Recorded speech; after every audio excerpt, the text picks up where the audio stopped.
Hello दोस्तों, bright campus के YouTube channel में आप लोगों का बहुत बहुत स्वागत है।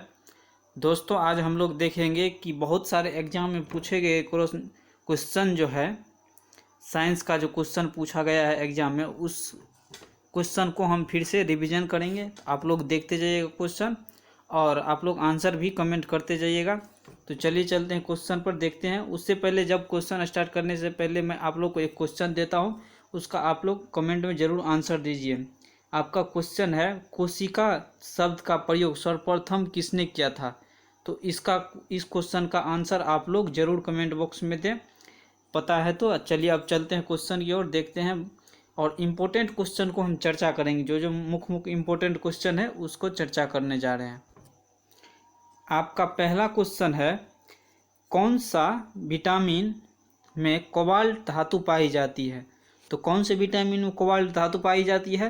तो इसका राइट आंसर होगा विटामिन B12। विटामिन B12 में कोबाल्ट धातु पाई जाती है। और इसका दूसरा नाम क्या है विटामिन B12 का? ये भी याद रखिए, साइनोकोबलिन। साइनोकोबलिन लिख लीजिए, इसका दूसरा नाम साइनोकोबलिन इसका दूसरा नाम है। चलिए अब नेक्स्ट क्वेश्चन की ओर देखते हैं। नेक्स्ट क्वेश्चन क्या है? नेक्स्ट क्वेश्चन है, कोशिका की ऊर्जा मुद्रा किसे कहते हैं? तो कोशिका का ऊर्जा मुद्रा एटीपी को बोला जाता है। एटीपी का फुल फॉर्म क्या होता है? Adenosine triphosphate. इसको लिख लीजिए, एडिनोसिन ट्राइफॉस्फेट एटीपी का फुल फॉर्म होता है। और इसको ही कोशिका का ऊर्जा मुद्रा बोला जाता है। और इसका निर्माण कहाँ पर होता है? यह माइटोकॉन्ड्रिया में इसका निर्माण होता है। कहाँ पर? माइटोकॉन्ड्रिया पे। माइटोकॉन्ड्रिया को क्या बोला जाता है? तो पावर हाउस भी बोला जाता है माइटोकॉन्ड्रिया को। तो ये भी याद रखिए, पावर हाउस माइटोकॉन्ड्रिया को बोला जाता है। चलिए नेक्स्ट क्वेश्चन देखते हैं। तीसरा नंबर क्वेश्चन क्या है? तीसरा नंबर क्वेश्चन है, माइकोलॉजी में किसका अध्ययन किया जाता है? तो माइकोलॉजी में किसका अध्ययन किया जाता है? तो माइकोलॉजी में कवक का अध्ययन किया जाता है।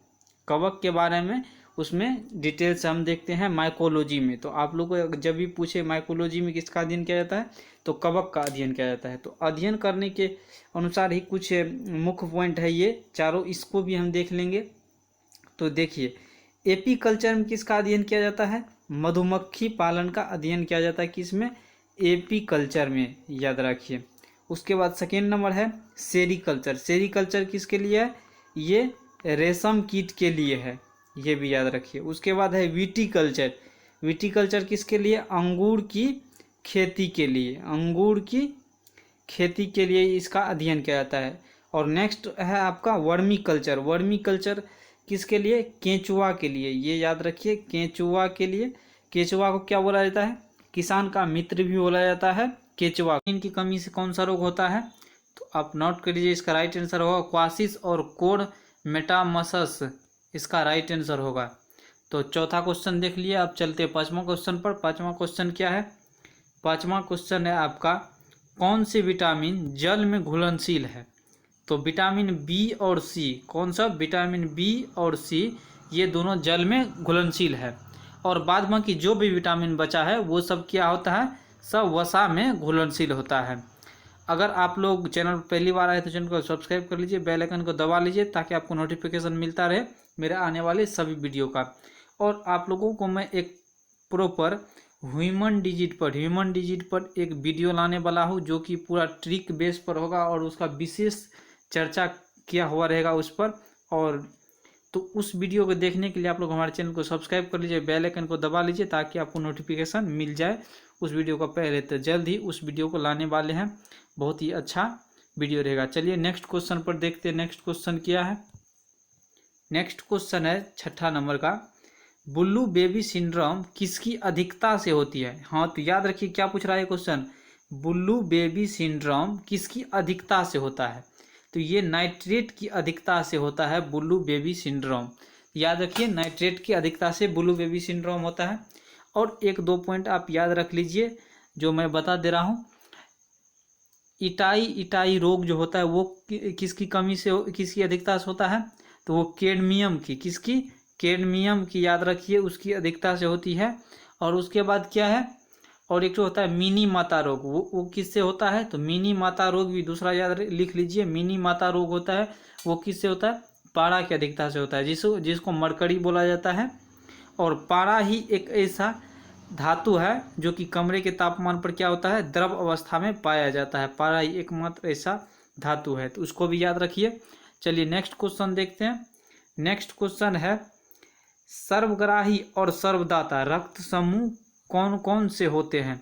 तो याद रखिए ये यहाँ पर दोनों पूछा है, तो आप लोग कन्फ्यूज मत होइएगा और दोनों को आप लोग क्लियर से याद रख लीजिए। देखिए सर्वग्राही और सर्वदाता रक्त समूह क्या है, तो इसको याद रखिए। ए बी प्लस में, क्या प्लस में, अब पहले वाला क्वेश्चन नहीं रहा जो कि ए बी और ओ मार दीजिएगा। अब इसको ऐसे याद रखना रहेगा, सर्वग्राही कौन सा होगा, ए बी प्लस सर्वग्राही होता है और ओ माइनस कौन सा, ओ माइनस सर्वदाता होता है। सर्वदाता कहने का अर्थ क्या हुआ, ये सभी को ब्लड दे सकता है, और सर्वग्राही क्या हुआ, ये सभी से ब्लड ले सकता है और ये सबसे अधिक उपलब्ध रहता है। तो ये दोनों याद रखिए, इसका ए बी प्लस याद रखिए और ओ माइनस याद रखिए सर्वदाता का। तो ऐसे करके याद रखिए इसका। उसके बाद देखिए रक्त समूह आया है, तो रक्त समूह के बारे में देख लीजिए। रक्त समूह की खोज किसने किया था, तो कॉरलैंड स्टीनर ने इसकी खोज किया था, याद रखिए कॉरलैंड स्टीनर ने इसकी खोज की थी। तो चलिए देखते हैं नेक्स्ट क्वेश्चन की ओर। नेक्स्ट क्वेश्चन है 8 नंबर का आपको, पूर्ण पाचक रस किसे कहा जाता है। पूर्ण पाचक रस किसे, अग्नायी रस को कहता है। अग्नाशय से जो रस स्रावित होता है उसी रस को क्या कहते हैं, पूर्ण पाचक रस। ये क्या कर देता है, पूर्ण रूप से जो भी बचा हुआ पदार्थ रहता है उसको पचा देता है।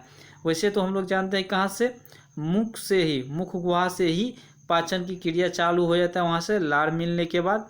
लेकिन पूर्ण पाचक रस किसको बोला जाता है, ये अग्नाशय से निकलती है रस, उसको पूर्ण पाचक रस बोला जाता है। चलिए नेक्स्ट क्वेश्चन देखते हैं।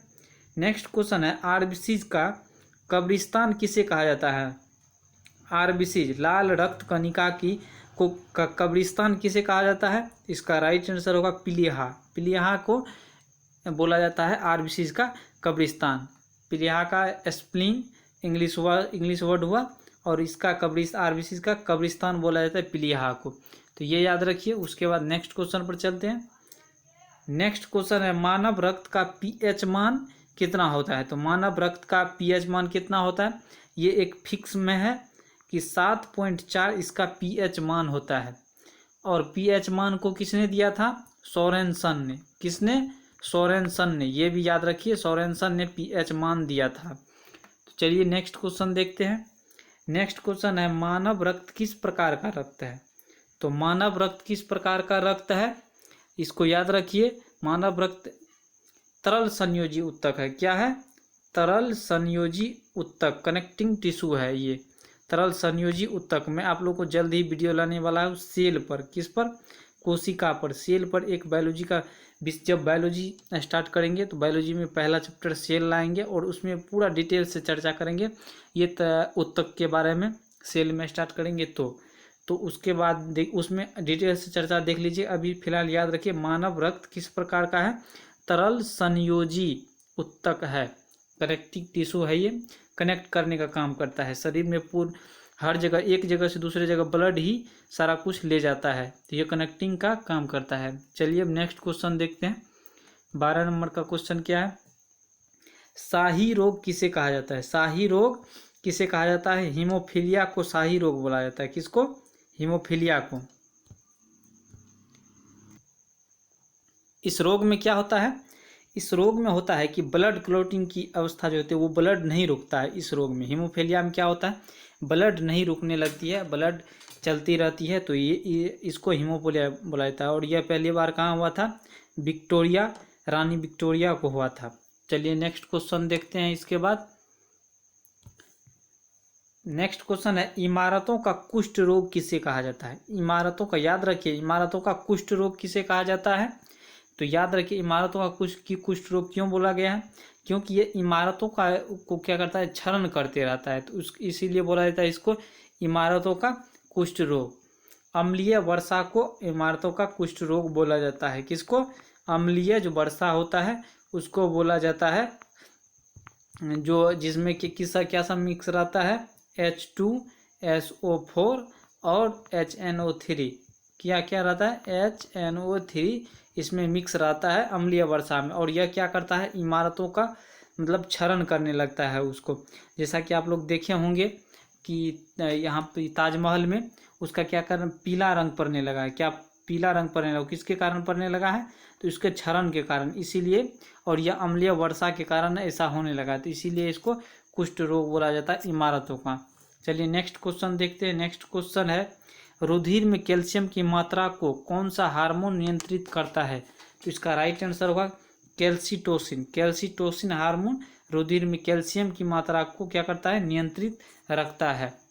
और यह कहाँ पर पाया जाता है, कि यह कहाँ से स्रावित होता है कैल्सिटोसिन, यह आपको जो यहाँ पर ये गले के पास रहता है थायराइड ग्रंथि, जिससे कि पैराथायराइड रहता है, और वहाँ से ये स्रावित होता है कैल्सिटोसिन हार्मोन, और इसी से क्या होता है, कैल्शियम की रुधिर में मात्रा को नियंत्रित रखता है। चलिए नेक्स्ट क्वेश्चन देखते हैं। नेक्स्ट क्वेश्चन है, प्लाज्मा झिल्ली बनी होती है, तो प्लाज्मा झिल्ली किस किस से बनी होती है, तो यह प्रोटीन और लिपिड, कहीं कहीं आपको क्वेश्चन में दिया रहेगा प्रोटीन सिर्फ, लिपिड नहीं रहेगा, तो आप प्रोटीन मारिएगा, और कहीं कहीं पर दोनों देता है, ये दोनों को मारिएगा। तो प्रोटीन और लिपिड दोनों से मिलकर बना होता है प्लाज्मा झिल्ली। तो आज के लिए इतना ही क्वेश्चन, नेक्स्ट डे में मिलेंगे, तब तक के लिए जय हिंद। चैनल पर पहली बार आए तो चैनल को सब्सक्राइब कर लीजिए, बेल आइकन को दबा लीजिए।